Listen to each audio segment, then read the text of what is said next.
A little bit. So, okay. So, are we good? You're live. We're live. Okay. Thanks everyone for coming.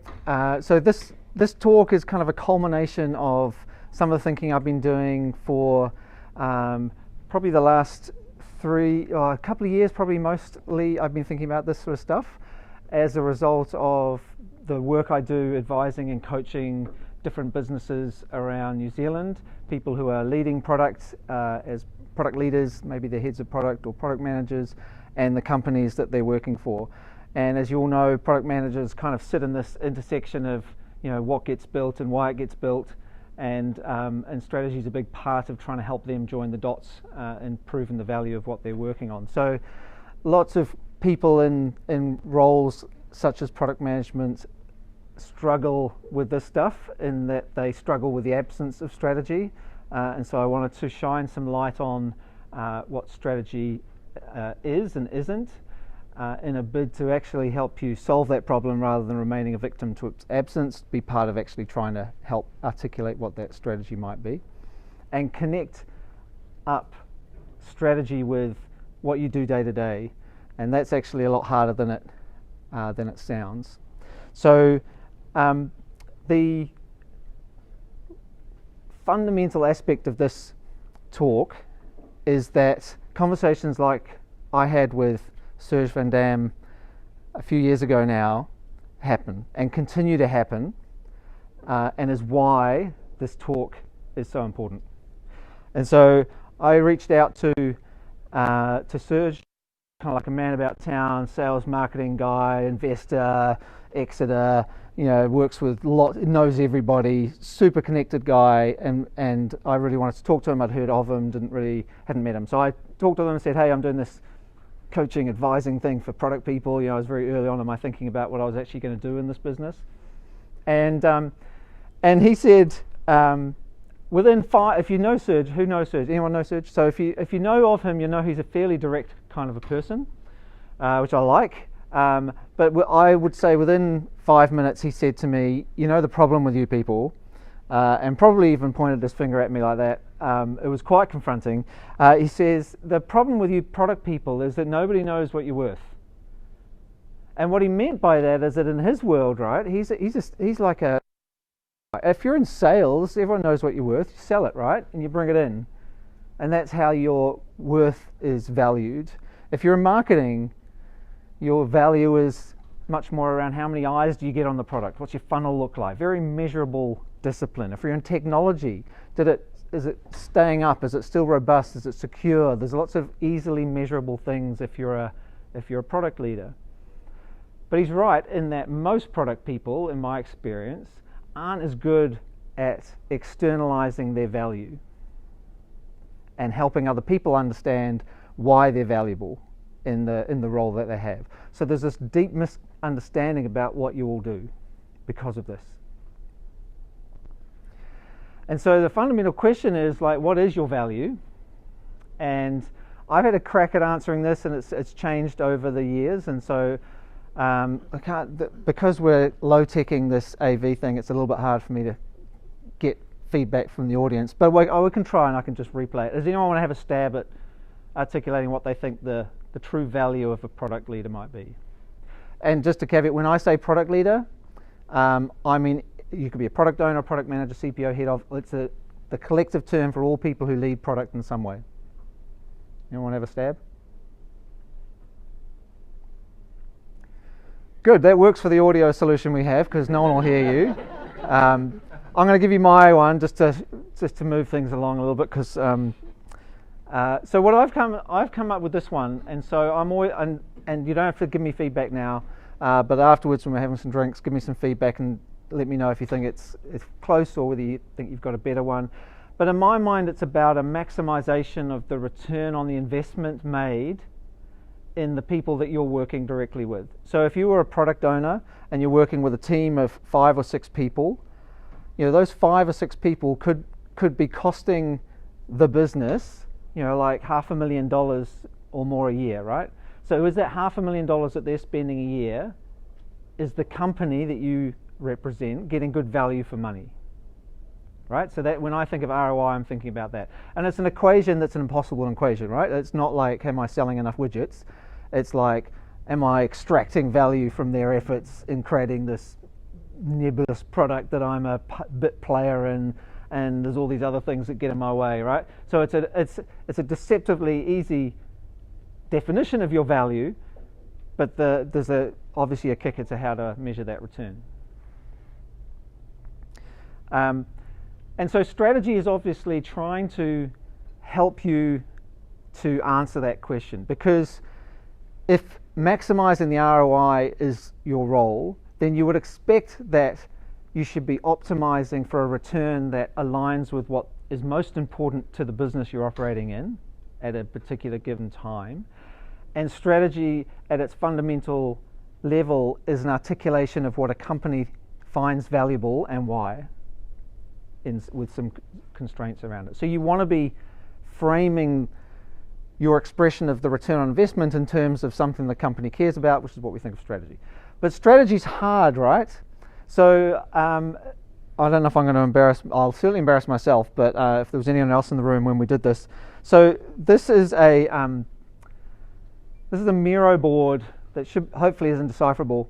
And it was done by, we've just started Product Aotearoa, which is a society that's got a similar mission to me, to raise the practice and understanding of product leadership across Aotearoa.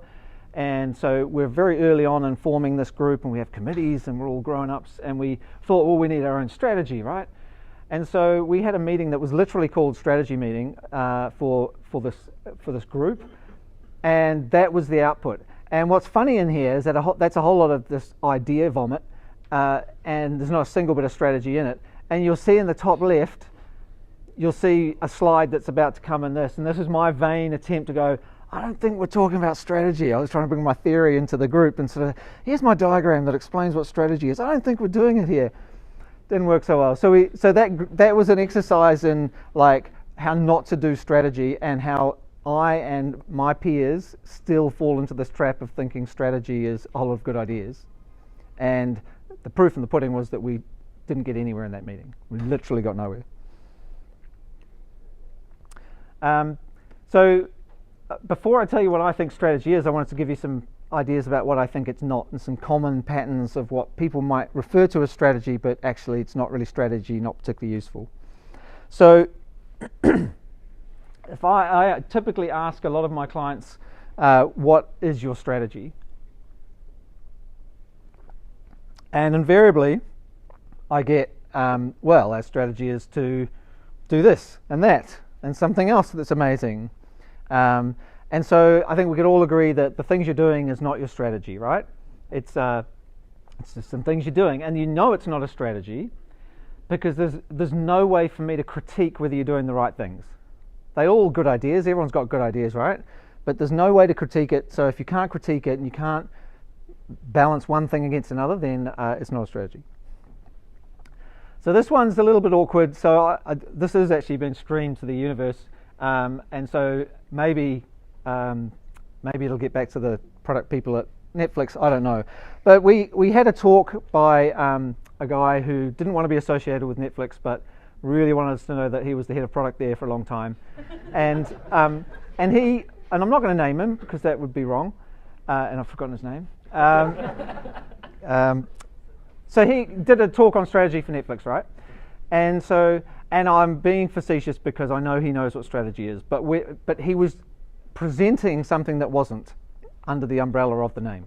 And so he correctly identified, and I believe him, that they care a lot about retention, right? So retention is the number one thing that drives, at the time he was leading the company's product, drives their activities. So there's a lot of competition around.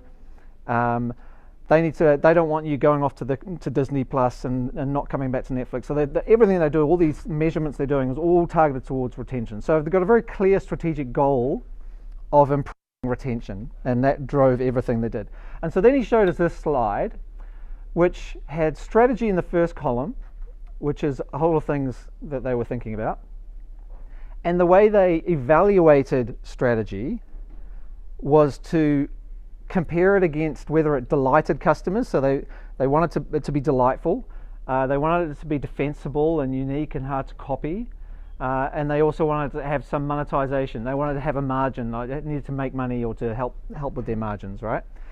And so the problem here, and was beautifully highlighted by him asking the audience, should we do variable playback speed? It may not even be on the list, but that was one of the things they were considering. And he wanted to get a sense in the audience, do you think a strategy of variable playback speed would be a good thing to do?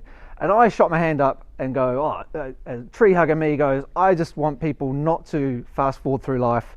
I want them to see the movie as it was intended. I think it's outrageous that you should give a variable playback speed. I would be outraged if I made a movie that people were fast forwarding through. Okay, so that was one opinion, right? And then someone else put their hand up and said, well, actually, if you're learning another language, I want to slow it down. I want to make sure I hear every word and be able to read the subtitles. And so being able to change the playback speed to be slow would be super helpful for me learning another language, or for people with reading disabilities, with dyslexia, and so they put an argument forward for, yeah, we should do it. And so the fact that they didn't articulate what the strategy was meant that it was impossible for us to answer the question that was being posed. If they said they had a strategy of increasing the addressable market by servicing people with learning difficulties, or with learning other languages, or being more multilingual, for example, then yeah, sure, maybe I would support that. But if they just wanted to do it because people's attention spans were decreasing, maybe I'd say no. So having a goal of retention and some actions that you wanted to do is also not your strategy, because as you can see, you can't actually critique one thing over another. So what do I think strategy is? So doing some really cool stuff on your roadmap is not strategy. Having some goals and then doing some stuff on the roadmap is also not your strategy. And so when I start thinking about strategy, goals are obviously important, right? Like you need to have something measurable and time bound. You can't just say double and then expect people to know when you want to be double by. So you need to have some rigor around how you define those goals, and there's lots of good work you can do to hone in on exactly what you want to do. But the first thing you need to be doing is thinking about, okay, well, maybe I want to increase revenue, or maybe I want to retain more customers, but how would I describe the world in which I live? What's the context within which I live? Some of these ideas are from Richard Rimmelt's book, Good Strategy, Bad Strategy. He calls this phase diagnosis, I think. Is it diagnosis? Who's read it? Is it diagnosis? Yeah. So he's diagnosing what's happening in the world around you, right? So you're looking at the opportunities that are there, and you're describing those opportunities that you see. So, in that Netflix example, maybe it was that they wanted to broaden the usability of their product for people with learning needs. Like maybe that was the opportunity they saw that nobody else was doing in the market. Hard to copy. They could maybe monetize it. I don't know. But that would be them describing the context they're operating in without necessarily saying what they were going to do about it. And then you have a hypothesis. You go, well, my hypothesis is that I can do this thing, or you're getting a little bit closer to how you might solve this or address this opportunity, and this is where you're going to place your bet. So this hypothesis is a bet you're going to make. So you're possibly at this stage implying a solution or a broad approach to addressing this opportunity, but there are many ways in which you could address accessibility, for example, and you might have some hypotheses around which approach you want to take. And only then do you start thinking about the specific actions that you want to take that sit within that hypothesis and that opportunity or opportunities. And these need to be quite actionable. And I've sort of, in my head, I sway around here, because as you see later on, I don't think this is, the output of this is not your roadmap and just create this.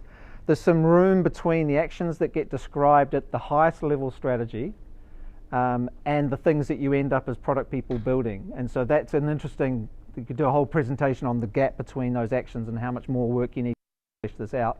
But it should be quite clear that you've done the action. And it might be, okay, we want to improve conversion rates out of,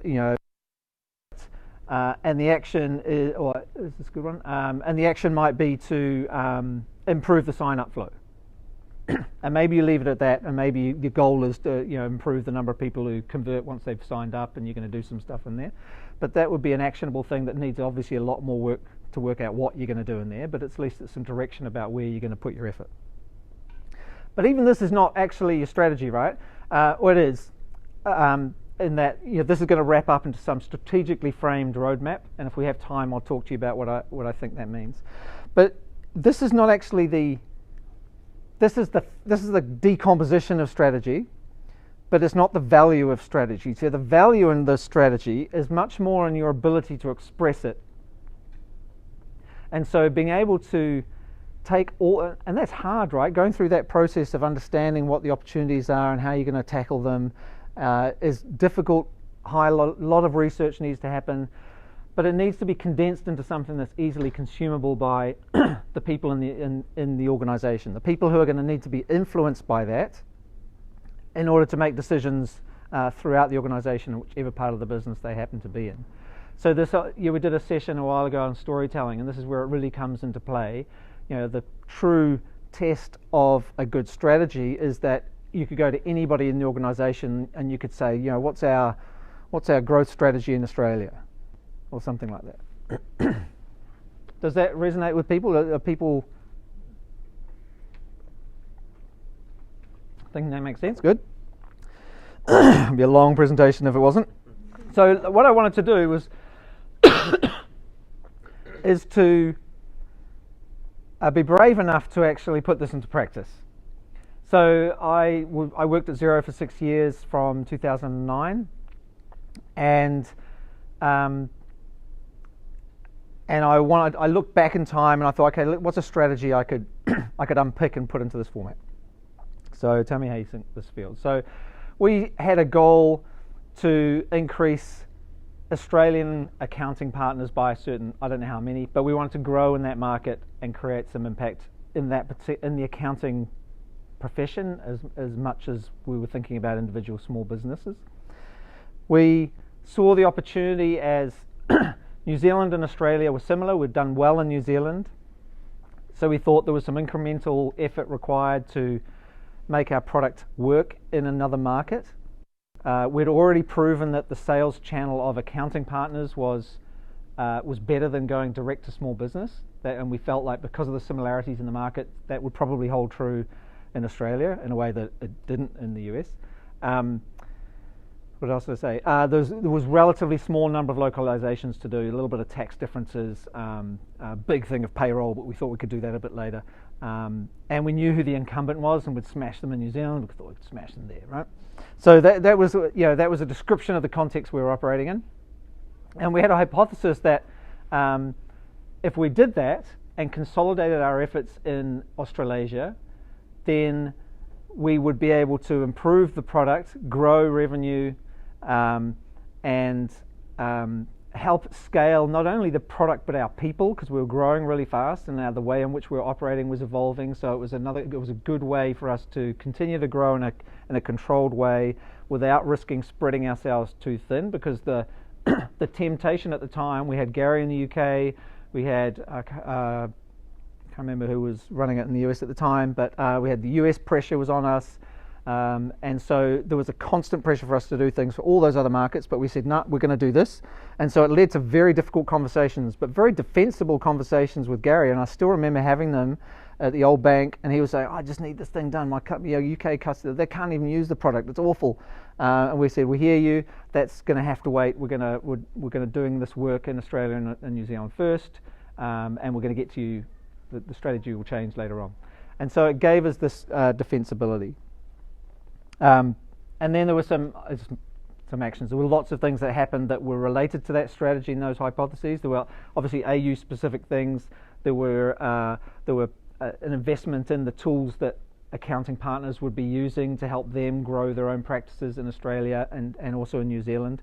And so that felt like a clean strategy, and it worked. I have another one which we don't have time to do, but it's an example of a well-formed strategy. Because you've got to distinguish between a well-formed strategy but a bad strategy. So in a company I work for, I can describe a really good, clear, articulated strategy, but it proved to be wrong. And that's fine, right? But at least we were all clear about why it didn't work in the same way that this one actually proved to be true. So like a lot of strategy talks will probably stop there and go, well, that's strategy for you, like off you go. But as product people, I think there's more to think about, because that's possibly no surprise to you. Some of that framing might be a bit different, maybe help you articulate things more clearly. But as product people, I think we have more work to do. And so I've done this before, and it's not okay, right?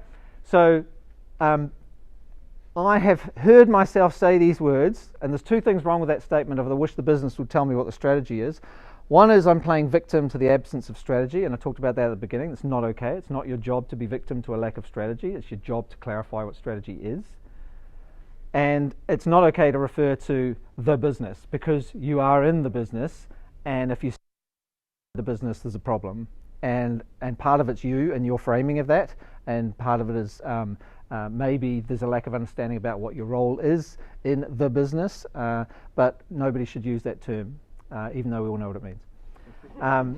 So that's not okay. And this is also not okay. A strategy that's well formed and has some of the structure that I talked about, those actions are not just, okay, we've decided what strategy is, just build a website, build a mobile app, do a sign up, add this feature, off you go. Because as we'll talk about in a bit, that is what invariably happens, but it's why a lot of us are treated as project managers, because you've got the result of a strategy, you've got the punchline of a strategy. Nobody's bothered to tell you why that is the punchline of the strategy, and so you build something and build something that doesn't actually improve this, doesn't actually help towards the strategy. And one of the kickers is, if you agree about my assertion around your job is to maximize the return on investment of the efforts of the team or teams that you're working with, which seems reasonable to me. So if you think that's true, and you're doing the thing you're measuring, because you've all read the books around outcomes, not outputs, right? So you're measuring some outcomes that the things you're doing in the product, you're doing, I should do another talk on data and analytics, right? Like the thing you're all doing, which is generally not useful, is measuring adoption. So you're all measuring how many people are using the thing you built, right? You're not measuring if they hate the experience or if the right people are using it or at the right frequency, but you'll measure some outcomes, right? We're all on that train. But the kicker is that the things you can measure and the things that the strategy frames and refers to as the objectives of the strategy are a million miles from each other. And in fact, it's extremely rare for you to do anything in product that has an immediate impact on strategy, on strategic goals. Like if I've got a revenue goal, right? Maybe you could be building a new module that has some expansion revenue potential in it because people are going to pay more for that new feature. It's rare. Generally, if you think of the life of a product, you're generally not doing things that are going to, one thing's not going to keep someone, it's not going to stop them leaving, one thing's not going to get more dollars in the bank. And so what you find is that strategy at the highest level is generally framed in terms of business performance objectives. So revenue, retention, churn, and you can't affect them. Or you think you can't directly impact them generally, right? So you're kind of lost. And so if you don't solve this problem, again, you're in delivery land. The strategy over here means nothing to you. You're just doing stuff, measuring outcomes that have no relationship with what the business actually cares for. So I said it right, the business. So it's like, so it's no wonder that other people in your business are looking at you going, well, you're delivering some really good stuff there. Thanks for doing what we asked you to do. And your value to me is your ability to do that and keep doing that really fast. And in fact, most of the time somebody comes to me as a client and asks me to help them bring in some product expertise, the problem that they're experiencing is they're not going fast enough. So they bring in a poor product person to say, make them go faster, of which they are doomed to fail. And we perpetuate this myth around what product management value really is. So I want to step back a little bit now to try and help us understand a little bit more about how we connect the dots. And so we've all seen these canvases, right? The canvas for everything these days. And most of them, I don't even think I have it. There's an opportunity canvas by Jeff Patton, which is closer to what I'm thinking is useful for a lot of situations. But a lot of these are kind of like you're going to Shark's Tank, right? And you want to pitch an idea, and you want to look at your addressable market, the revenue models. They're kind of pitched at this higher level that you generally aren't doing all the time, and so they often are a little bit of an over to improve the experience of somebody, to help them get paid faster through better invoicing or whatever it might be, right? And so, but what they all have in common are 4 elements, and these are the things that you should be focusing in on and being able to answer for everything that you do. And I wish there was a better acronym, but this is what I've come up with. So there's the problem, right? There's an articulation of the problem that this thing you want to create is going to solve. There's a description of who's going to benefit from that problem being removed, right? And I don't say customer there because sometimes there are cases when it's not the customer who benefits. It could be you benefiting. A conversation. Well, I shouldn't say that. Scope. So, like some idea of the scope of the thing you're imagining will solve this problem, and some justification for why you think it might be useful, and some outcome that if I do solve this, if this solution is good at solving that problem for those people, then I'll be able to measure this, and I'll know that it's kind of done its job, right? So this is like the fundamental backbone of all those canvases. They all have these 4 components in them. And if you're following me, you'll go, well, holy shit, Tokes, that looks like strategy. Like, that's like an outcome, that's a goal, right? A beneficiary might be the opportunity I'm operating in. What opportunity do I see for people who've got a problem? My hypothesis might be the backstory behind why I think this solution is a particularly good solution, and the solution itself could have some actions in it to start building that thing. So what dawned on me not that long ago, to be honest, is that the memes of understand the problem before you jump to the solution that we all read about and hear about is our reframing of why strategy is important. But it's done in softer language, and we feel a little less safe with that. Strategy has this sort of big strategy, I'm doing an off-site strategy thing. You don't do an off-site opportunity canvas, right? And so thinking of this in terms of why strategy is so important and why your framing of what you're doing is important is really useful, I think. And what ends up happening is that a strategy has the structure that we've talked about and has clear calls to action that you're going to be part of. Some of those strategies might involve you.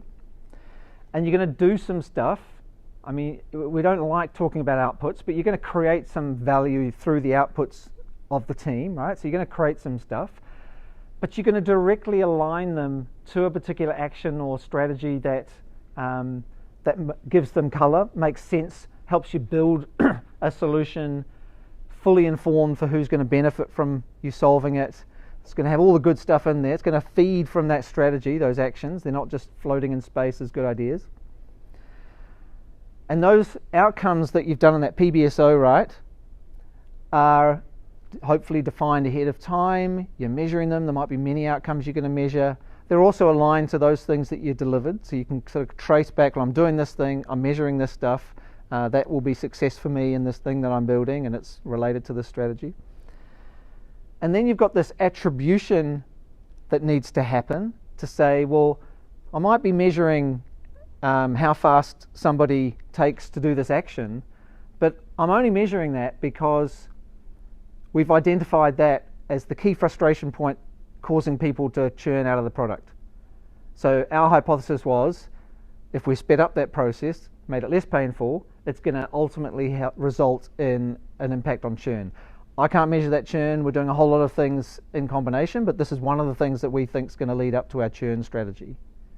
And telling that story is a huge part of your job, right? Because every opportunity you have, and in a number of artifacts that you create to communicate the work that you're doing, you get to retell that story and reconnect the dots and help people understand why you're valuable and why what you're doing at a lower level than the strategy describes is still super important, and you get to advertise your hypothesis for how you're going to make an impact beyond the thing that you're actually creating. And then further, you get to help refine the strategy by the insights and the hypotheses that you had that you thought were going to move things, and you might discover some interesting things about your customers and about the context within which you're operating, which can all feed into making a better, stronger strategy as you work through refining that. So you get to be part of the evolution of the strategy, not a recipient of the punchline of the strategy, which is what a lot of us find ourselves sitting inside.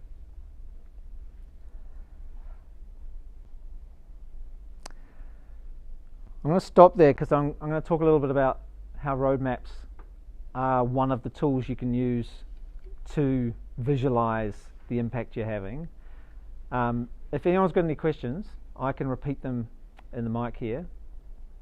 Does anyone want to shout anything out? If there's anyone on the live stream, it might be a bit delayed, but you can type into the YouTube comments and ask something there as well. Yes, Liam. Hey Tokes, has your canvas changed since you talked about it 6 to 12 months ago?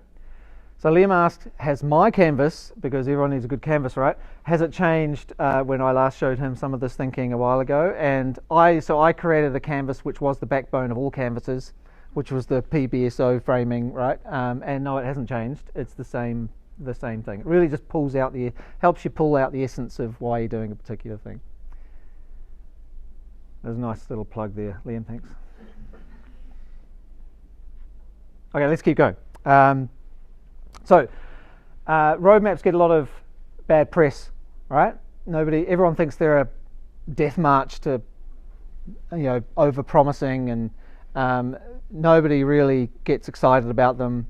And so, but I think they're really useful visualizations for everything we've just talked about. And everyone wants to see your roadmap, right? For the wrong reasons, but they want to see it. And so you've got this perfect opportunity to use it as a tool to help connect the dots between the things you're doing and why you're doing them. And so I think of two different types of roadmaps. So I think of I don't want to call it a delivery roadmap because it's not just about delivery, but there is a short-term rolling window that matters for different reasons than a longer one will. And it's not okay, I think, and you can disagree with this, but I think it's not okay to go, it'll be ready when it's ready, I don't give dates. That's not how I operate, I'm agile, capital. And so I think there is a point in time when you need to let people know, I've built something that has true value, and I'm going to tell you what the value is going to be, but it's going to impact our customers at this time. And it might be part of your solution. Maybe it's a beta release of something. Maybe a subset of your customers are going to see this thing. But there are parts of your organization, especially as you get bigger, that if they don't know, they'll be really angry. Like if your marketing team doesn't know that something that you talked about 6 months ago is about to land, then they might not have an opportunity to prepare the market for it. If your sales team don't know it's there, they might not know to be able to actually now say, maybe when it hits here, you say to the sales team, if it hits this 3-monther, you can talk to whoever you like about it and tell them it's coming because we're locked and loaded. And that might be good for their operations and their ability to sell and appease those angry customers that have been complaining about the absence of this thing, right? So I think there's a moment in time where it's good to have that. The key part of this, though, is in the other two aspects. One is I'm probably saying all the things I've got written here. One is that the streaming of this is completely related to strategy and often to the goals of strategy, but more commonly to the themes of strategy. As you work out your strategy, and there'll be more than one strategy at any point in time, right? They will naturally form into groups. So my joke it's not actually a joke, it's not even funny, but I used to say at Xero, or Rod used to say, win in the US. That was our strategy. Still your strategy, right? It's probably still there. All right, but it's not a strategy. It's a strategic theme within which there are strategies for how you're going to win in the US, right? And it's really important to stream things by win in the US, for example, if you had a few strategies in there, because it's really important to know the things that you're doing that are going to help with that strategy of winning in the US, where however you've defined the goal of winning in the time frame of your strategy. And so really important to remind people the strategic importance of the things you're working on. And then also, we've talked about those, and also to have these opportunities to highlight some measures of not only the impact of the things you have just released, but also your prediction about, well, I'm going to deliver this next month. In a month's time, I'm expecting this to happen. Maybe in 2 months' time, I'm expecting this to happen. Because nothing happens on day one of releasing it, right? I used to think that every time we released a new feature, the share price was going to go up. And never happened. It was completely unrelated. People don't even notice for months that you have delivered that feature that you thought was the best thing ever. And so, you'll probably have some realistic expectations of when you think there will be some ripples in terms of the outcomes that you're tracking. And this is the opportunity to talk about them. And it might also be, I don't know if I've got another little, it might also be things you haven't built yet, but in this sort of 3-month period that we're looking at, you've done some benchmarking that highlights maybe an opportunity, some validation of an opportunity. And can you fill that for me? Yeah, I was just gonna. So you've got an opportunity here to highlight some of the things that you think are interesting that might inform how and what you build later on. And then there's what I call, and I don't know if it's the right word, but a longer term one. Now I know that, what is it now, next, later, that's popular, and this is kind of that, right? And the Q1 is kind of the summation of what the deeper detail was in the previous roadmap. You've still got the same strategic theming here. And the reason that, so the normal way people stream their roadmaps is by team or by technology or what's other ways they sometimes do it? Anything but strategy. And so they're kind of like, well, this is what Team A is working on. Well, okay, cool. And Team A has no purpose, so they just work on whatever backlog features they were throwing. And so, or they'll do it by technology. This is what the web team's doing. This is what the mobile team's doing. This is what the platform's doing. Pet peeve, when you've got a platform, I know you have a platform team at Xero, but for most companies, they should resist the urge to create a platform team as long as possible, because they probably don't need one, and they're probably going to put their best people on building a platform for a product that will never get used by a customer base that hasn't yet found market fit. But let's talk about that later.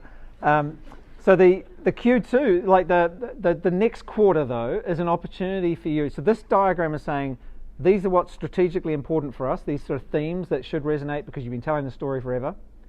Some of those themes will be additional to the themes you saw in the previous one, which is good, right? Because it says, well, that bottom stream, you didn't even see it in that last 3-month window because we're not doing anything on it. But this gives you some reassurance that we are going to work on our retention strategy, but not until the next quarter. And what it also says is that you're indicating we think these are the sorts of things we're going to be working on, and some are more certain than others. And this is your opportunity to say, well, I think my hypothesis is that this action would actually be better to solve that problem because we really understand our strategy and we've learned some more, so maybe we should negotiate that. The further out you go, the more sort of wish listy is and more things than you could possibly do. And it's really an opportunity to let everyone know, because everybody thinks in solutions, right? So they're all thinking about their thing that they want to sell or to market or to build.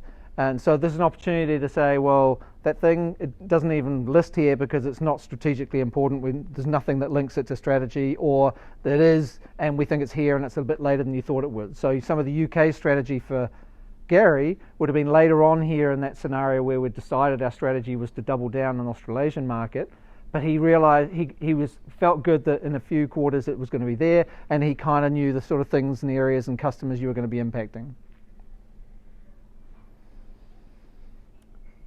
And I've probably said all this. That's the way I roll. So that is it. And so to summarize, so strategy is the meat and the sandwich between your goals and the actions. It's not the goals and the actions themselves. On their own, they are not strategy because you can't critique them. The power of the strategy is in its retelling. So, did I say this? Nobody wrote down strategy at Xero when I was here. I don't know what they do now. Probably do. You probably have big offsites, right? Nobody wrote down strategy. And even when I said, where's the strategy? I was missing the point that it was so in my face. I totally knew what the strategy was. I was just looking for something. I was looking for an artifact, the thing I could get to tell me much more clearly than I possibly needed what the strategy was. But I knew what the theory of winning in the US was all about. I knew why and how, what our thinking was around the US market. Some of the thinking was wrong, but I knew what we were thinking of doing and why, some of the things that we were looking to put into play. So I knew it, right? And that's because Rod had verbals, but he was really clear, I think, on why we existed, what was important, and really good at telling the story. He was a great storyteller, not in a social context, but in business, very good storyteller, right? About what was important. He was inspired. And sure, he gave you way more than you could possibly do, more ideas than you could process, but there was a clarity in his voice in those days than I was there that made it really clear why we were doing things and for what reason. He didn't need to write it down because it was in every presentation, every town hall, everything we talked about throughout the company. All of the leaders in the business were super aligned. And that alignment is the only reason you're doing strategy, right? You're not doing strategy. You're doing it because you want to align everybody on why you're doing things and to help increase the chance of the things you do resonating more than they might if you're all off doing your own thing, not really knowing what the other people are doing. So when I look back, and I often do this in the work I do, I go, man, I talk about all these ideals and these things that I get my clients to do, right? Shit, I didn't do any of them. But then I think, well, yeah, hindsight's really good, right? It's easy for me to sort of look back and spend time thinking about this stuff more deeply. But we actually did the principle of the things that I'm talking about. We did really well, and I'm thinking about Xero in particular. There were the pure alignment we have, the very little ego. We had the yin and yang of Rod and Ali in the early days to sort of balance each other out, but they all sang from the same hymn sheet, and it was. We didn't realize how good we had it. And when I look at companies now where they're much smaller than we were and completely at odds, the people building have no idea what the strategy is, no idea why they exist and what the opportunity is and how great it's going to be. And so being able to tell that story of something that was hard to create but easy to tell, and so easy that you didn't need to write it down. But that would be the ultimate, right? And then ultimately, your job as product leaders is not to be the victim of the absence of a strategy, like we all tend to be, but to make sure you understand it, and you can do that by helping people frame it. Maybe try and retell the strategy story to your boss and say, look, I'm new here, but I think from what I've heard around me and what I think is important, I think this is our strategy. And maybe you try and do your sort of 30-second description of those 4 components of strategy. And start thinking about how you map those leading indicators that you're working on, that you can measure now, and start mapping them to the lagging indicators that matter to the success of the company as framed by the strategy. And that is it. Thank you very much.